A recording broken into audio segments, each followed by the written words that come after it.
Greetings from National Headquarters in Indianapolis. Today we're going to be talking with Eric Maddox.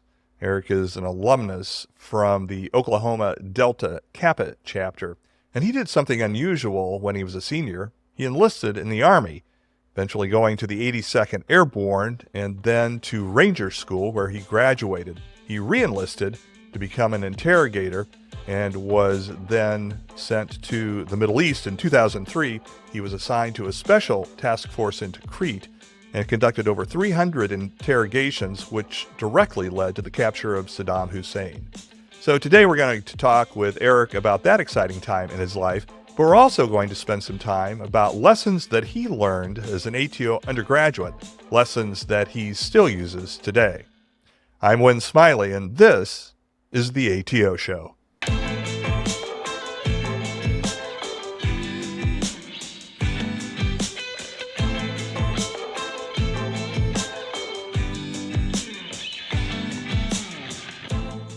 Well, Eric, thanks for joining us today. A little bit about your ATO history. You joined the Oklahoma chapter in 1991, had an undergraduate career there, which I want to talk about much more in depth in a few minutes, but to zoom ahead a little bit, just to sort of lay the predicate of your life from there through your professional career, at least your early professional career. Your senior year, you enlisted and to become an infantry paratrooper for the 82nd Airborne, became a jump master, eventually entered Ranger School, did that for 3 years, and then re-enlisted as an interrogator learning Chinese Mandarin.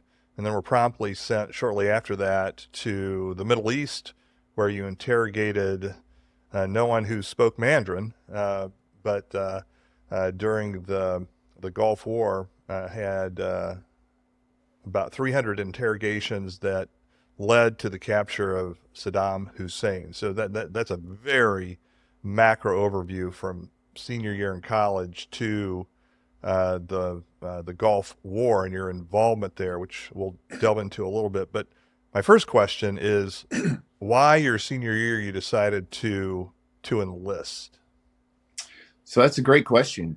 When I got that question from my mother for about 9 years, till about the capture of Saddam. I think she cut me some slack. So, yes, I was at the University of Oklahoma. I was an ATO. I was scheduled to graduate in May of 1994. And on December 1st, 1993, I enlisted in the United States Army.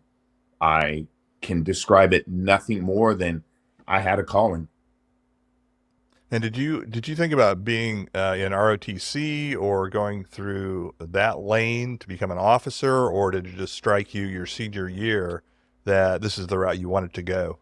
It was literally a calling. When, for those people who do know me or with me at OU and just my entire life, they know I was not the Army type. So it didn't just surprise my friends that I joined the Army or enlisted as an infantryman, but I'd never shot a gun before. I didn't know anybody in the military. I had never any aspirations. When I say it was a calling, I was just confused and not very happy about it as well.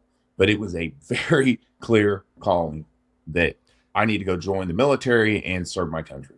Yeah, how did you deal with the doubts? Because everyone doubts, second guesses major decisions, I think, when things don't go exactly as planned or it gets tough. So how did you deal with the doubts?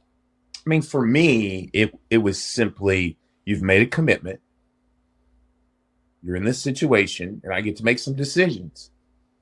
I can push myself and challenge myself. I can try to figure out what this Army thing's about. I mean, really, one of the goals I have when I go into a group or an organization, I just try to figure out, like, what's the goal and where do I fit in?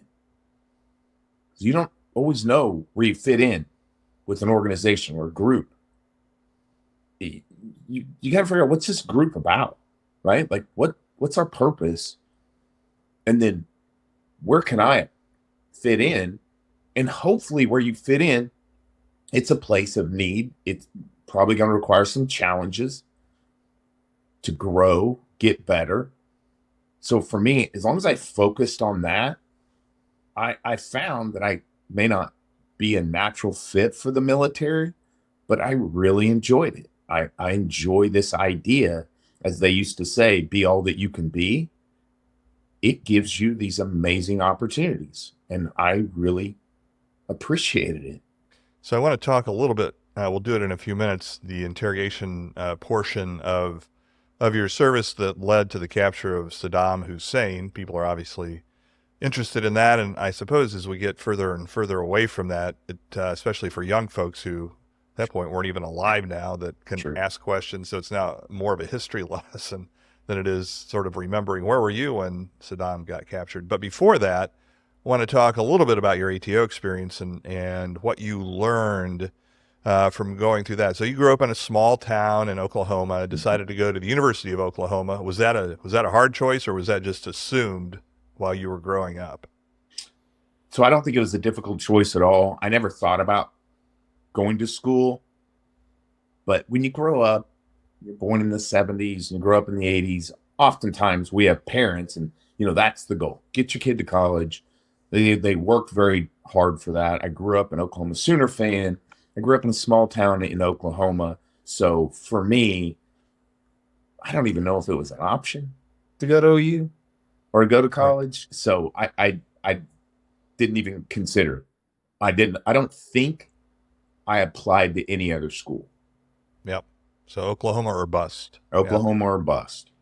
So then, did you know someone in the chapter, or did you just start being recruited and made friends and decided to join ATO? So I did. There were people from my hometown.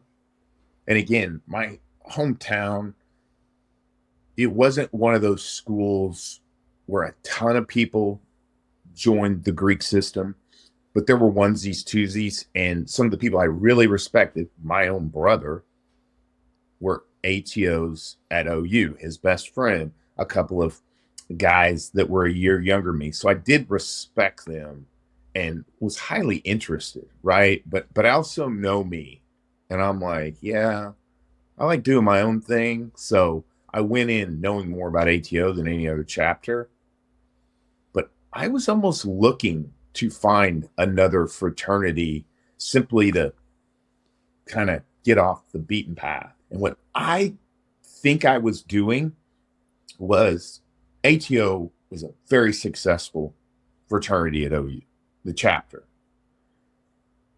I mean, it was the best fraternity. I think what I was doing was possibly looking for a good fraternity, but maybe where I was going to be more comfortable, right? Maybe I could go in as an instant leader. If the recruiting's there, maybe I'm going in as a high recruit to a lesser fraternity. I'm actually, after when it came down to making a decision, it was down to two houses, and it was my roommate who was also from my hometown, and he could tell I was struggling. He's like, "What are you doing? You're going to be an ATO." And I'm like, "No, I think I'm gonna." And he just stopped me and was like, "I'm not letting you do it, man." He goes, "You're not doing it." And I hate to say it, but it was probably my roommate, one of my best friends, just stopped me, and we became ATOs. Looking back as the year went on through my pledgeship and kind of evaluating the other fraternities, I just saw, I was like, wow, you really almost made a huge mistake. You almost cowered down in this situation and took an easier path. And so, going through your undergraduate experiences in ATO, and you look back at those, what are the, I don't know, 3, 4, maybe more bullet points that you learned, whether it's communication, interpersonal engagement, leadership, any of those skills that because you were part of ATO, you learned those, developed those, and continued to use those after you graduated? Uh, by far, it was the interpersonal skills. It just was. I don't know how else to describe it.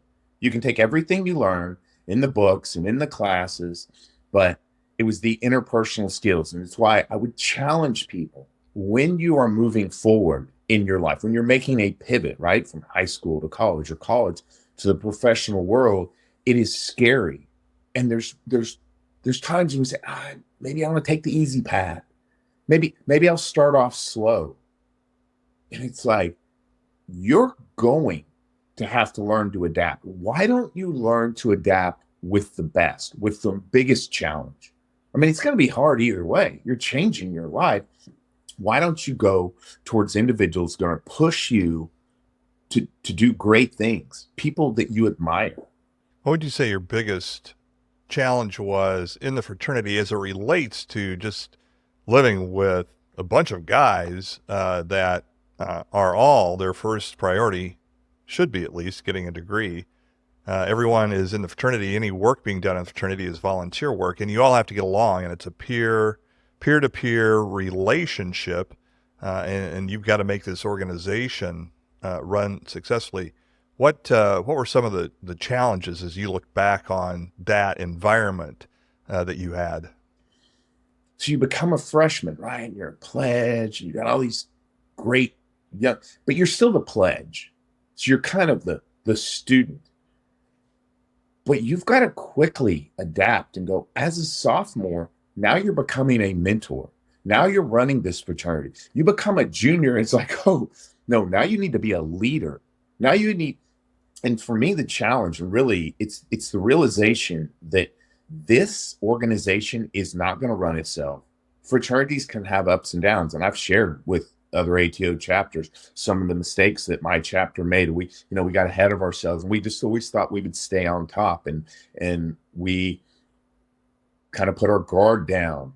So you then when you become a senior, I mean, what are you, right? Are you the has-been? Well, you've got to start looking at your career, but you're still a mentor for the young groups. I mean, they still really, and I think back. So for me, the biggest challenge, I think it really something is you're asking young men to come in here, get a part of this organization, but you're going from the rookie to the CEO in a very short period of time.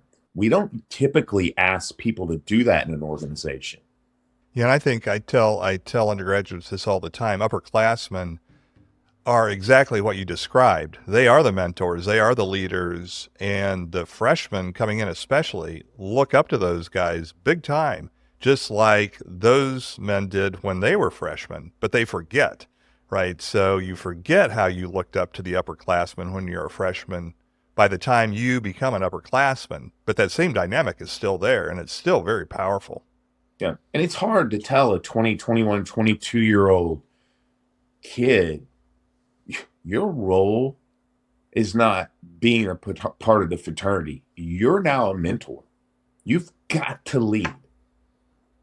Yeah, and so I've had the opportunity to hear you speak a couple of times, and you related a story about your senior year when the chapter was driving it into the ditch a little bit. And in looking at that, could you relate that story? I think it's a powerful story, and I think it is absolutely relevant to today's chapters. Yeah. We weren't moving upward because we were at the top. So we'd set these goals and be like, we want to win intramurals. We want to win grades. We did, but we weren't pushing ourselves forward. And when you're not pushing, the kind of going in the ditch is throughout your fraternity. You can tell the underclassmen are looking, going, we're not forcing ourselves to get better. This is the way it's going to be. And as the years went on, and it wasn't many years later, that the chapter dissipated, went away for a time. And it would be, almost easier to go, well, we got busted hazing. I mean, there was an incident. We got shut. No, we just fell apart. And for me, really, it was the biggest experience, the biggest learning experience I had when I was in the military, because I can relate that to the military. This is an organization. You join the military, you're like, oh, this thing's going. It's perfect. I mean, it's never going to fail. The United States military is a group of young professionals. I mean, if you're 25 years old, you're going to be potentially responsible for an entire platoon in a war zone. And so it was the lesson as I learned, and I can directly give experiences where it applied on the battlefield, where I said, don't assume this thing's on autopilot. You've got to do your part. You see the organization. Do you understand the mission? And do you understand where you have to have an impact? As I recall the story, as a senior, your part of your regret was if you had it to do over again, you would have not disengaged as a senior as much as you had. It was something that you, like I said, if you had it to do over again, you would have made a different choice there. I did. And I think many of my pledge brothers did, because what do you need us for? But, as a senior, you live outside of the house. It is your responsibility to go back and lead. During my senior year, I attended 0 chapter meeting, and it is a regret. And I will promise, it's interesting when I get the chance to talk to chapters. They're at every level of the journey. I love seeing the startups and the ones that are rising.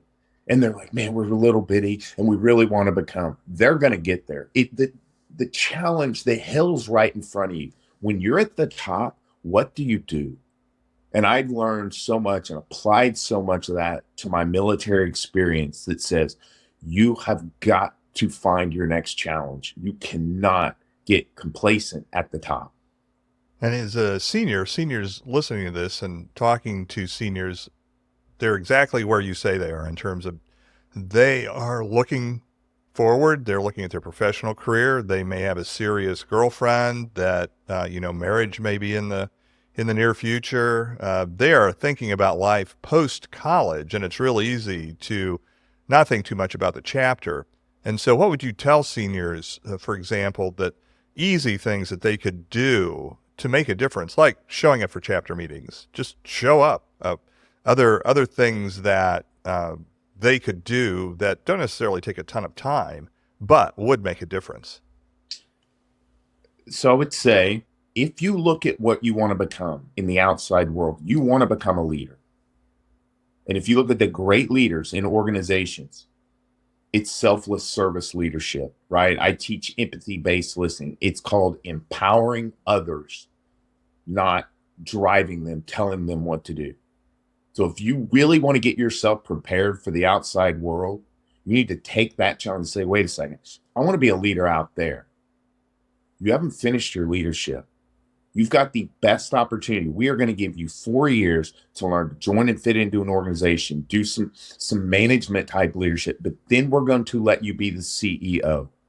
And if you want an internship, you take on that challenge and don't skip that development.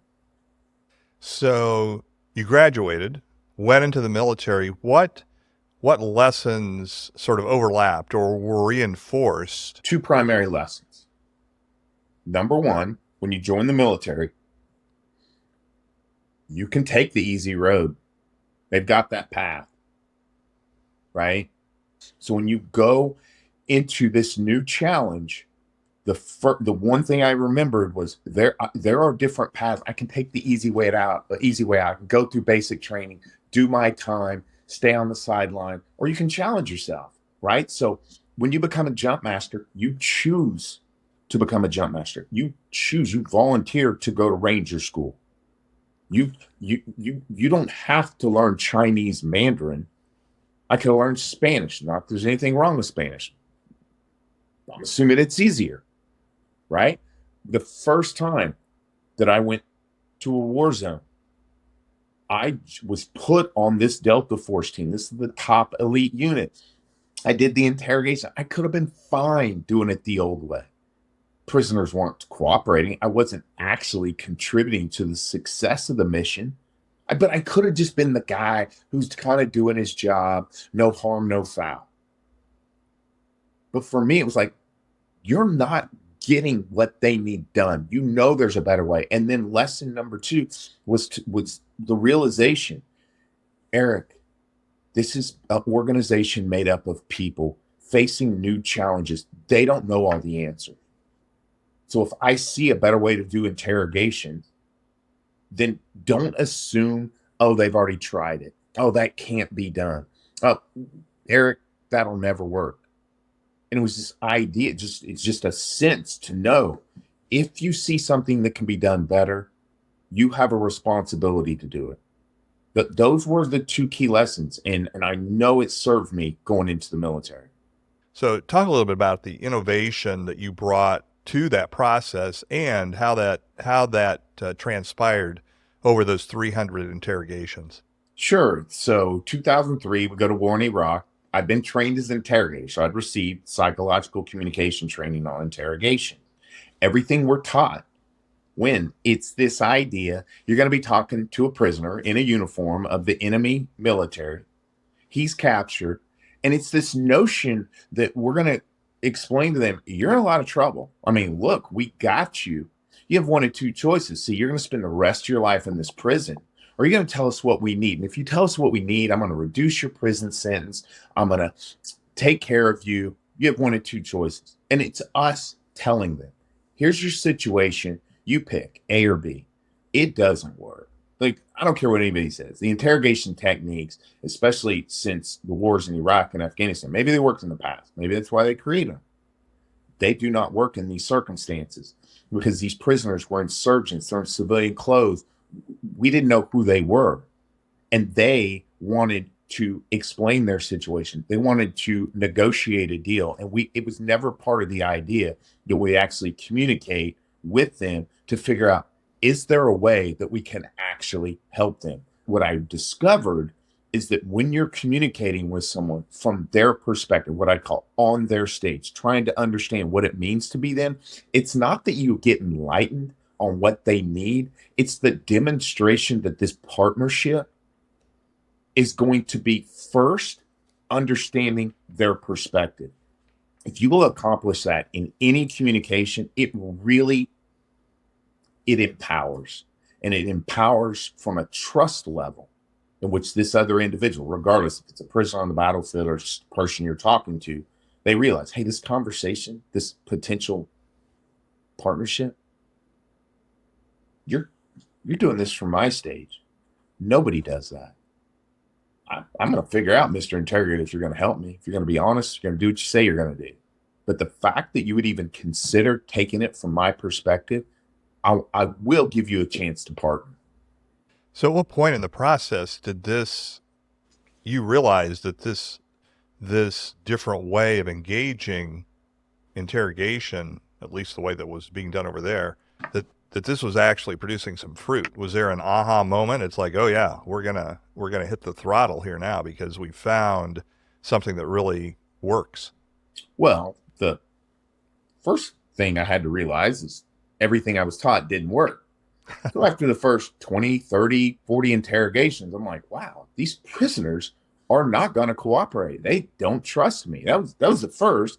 And then I had to do some research. So I went and talked to other interrogators. None of them were gaining cooperation because the circumstances of this battlefield, the problem set was different. They weren't in a uniform. It wasn't a defined battlefield. They had alternatives. So then I kind of look around and I'm like, what is the game plan to find Saddam? And then it dawned on me, we don't know where he is. And we don't have a game plan. And that's where my lessons in the fraternity kicked in. I'm like, Eric, don't assume we know what we're doing. We know how to fight a war, but they do not know how to gain cooperation of prisoners. From that, I had an open slate. And I thought, what do they need? I don't know. Ask them. So the aha moment was when I was communicating and realized I don't have an agenda. I don't have objectives. I'm not telling them, this prisoner, to do anything. It's the simple demonstration of discovering what it means to be you elevates the potential trust in a partnership, in a relationship. And I was like, wow, this prisoner wants to work with me. I haven't done anything. I haven't given him anything. And for me, that was the aha moment of my career, of how I run business, that awareness. And did the culture of the interrogation group in the Army see what you were doing, that you were having success, and then taught other people to change the way they were doing interrogation, or was there resistance there to the point of, yeah, we're not going to change? With the capture of Saddam, there was quite a bit of, hey, how'd you do that? So I did have the opportunity to talk on it throughout the military. But again, it was a perception that, man, he's just being nice to everybody. And that didn't really fly in Iraq and Afghanistan when you're at war. So because of the capture of Saddam, I was elevated within the government, within the Department of Defense. So I got to spend the next 10 years doing very high profile missions and interrogations. When I was around other interrogators, I was given the opportunity to teach and present. But it really was a challenge for the next 10 years to get what I call the big military to consider these techniques. So after Saddam was captured, you'd already mentioned that you were promoted or were working in the Defense Department in doing very specialized kinds of interrogations or other special assignments. Talk a little bit about when you went back to Washington, any stories there that the audience would find interesting. Yeah, I met Secretary Donald Rumsfeld, the Secretary of Defense at the time. He was a get to the point type of guy. He's a strong leader. I briefed Secretary Rumsfeld just hours after the capture of Saddam. And Secretary Rumsfeld loved the way we did the tracking him down. He loved the way I did the interrogations. Secretary Rumsfeld created on the spot. He said, I want my own team. I want my own team of civilian interrogators that directly support the Joint Special Operations Command. Eric Maddox will be my first interrogator. So I thought he was awesome. Obviously, I'm a staff sergeant. So my oh wow meter, typically pegs out at full bird colonel. Forget Secretary of Defense. So I was just winging it. And now you left the military. You're doing your own consulting work, speaking to businesses, to groups, giving them insights that you have learned, gleaned over the years, your wisdom. When you look at the landscape today, when you talk to college students, for example, are you encouraged? Are you these college students are pretty much what I expected, or what's your assessment when you're engaged with college students? I'm highly encouraged. I think people are people, and I do not think that this younger generation is any different than the older generation. But these grown-ups, we professionals, we don't know what we're doing either. So don't think you can't come in here and make a change. Don't think they're going to invite you in. We're not looking for the next 22-year-old who's going to bring us this great idea. So you gotta figure out how to get yourself into this organization. But when you get in the organization, don't think everybody knows what they're doing. They were just like you, that we've done some growth, but we don't know what we're doing. So I don't know if that advice contradicts it, but I love being around young kids because they hadn't lost hope. Right? They still have dreams. And it's like, keep the dreams. Just realize nobody's dying to hear your dream. Get in there, earn it, and then you'll know when it's time. So, Eric, if someone wants to get a hold of you to engage you for their company or their group, how can they do that? Eric at ericmaddox.com. That's my email. Great. Just hit me up. That's great. Well, Eric, thank you so much for taking the time today, providing some insights. I know that the listeners appreciate it and appreciate you. All the best. Thank you. I appreciate it.